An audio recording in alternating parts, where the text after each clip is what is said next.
Welcome viewers. 1950 வருஷம் வெளிவந்த படம் தான் பார்த்திங்கன்னா வின்செஸ்டர் 73.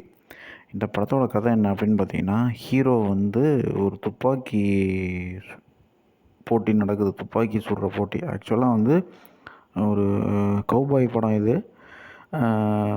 தன்னை நிரூபிக்கிறவங்களுக்கு ஒரு ஒரு துப்பாக்கி ஒன்று ப்ரைஸாக ஒரு ஊரில் அறிவிச்சிருக்காங்க. அந்த ஊருக்கு போகிறாரு. இவருக்கு பார்த்திங்கன்னா ஆப்போனண்ட்டாக ஒரு ஆள் வர்றாரு. அந்த ஆள் ஏற்கனவே ஹீரோவுக்கு தெரிஞ்ச ஆள். அவர் வில்லன். அவருக்கும் ஹீரோவுக்கும் என்ன சம்மந்தம்? ஹீரோ அந்த துப்பாக்கியை ஒரு கட்டத்துக்கு மேலே வில்லன் ஹீரோட்ட அடித்து பிடுங்கிடுறாரு. பிடுங்கின வில்லன் பார்த்திங்கன்னா அவர்கிட்டேருந்தும் அந்த துப்பாக்கி பார்த்திங்கன்னா மிஸ் ஆகிடுது.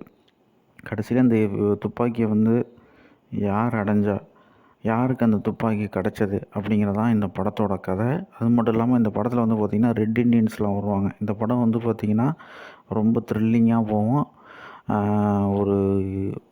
ஒரு படையான ரெட் இண்டியன்ஸை 20 ஆர்மி ஆஃபீஸரோடு சேர்ந்து ஹீரோ எப்படி துரத்துறாரு அப்படிங்கிறதான் பார்த்திங்கன்னா அதெல்லாம் ரொம்ப சுவாரஸ்யமாக இருக்கும். ரொம்ப பரபரப்பாக இந்த படம் இருக்கும். அது மட்டும் இல்லாமல் இந்த படத்தில் பார்த்திங்கன்னா கௌபாய் படத்தில் ரொம்ப நேர்த்தியாக எடுத்திருப்பாங்க. ரொம்ப இது இல்லாமல் 1950 அந்த காலகட்டங்களில் என்னென்ன மாதிரியான ஒரு கிளாசிக் படம் தாங்க. அதை விரும்பி பார்க்குறவங்களுக்கு இந்த படம் ரொம்ப பிடிக்கும். மீண்டும் ஒரு நன்றி, வணக்கம்.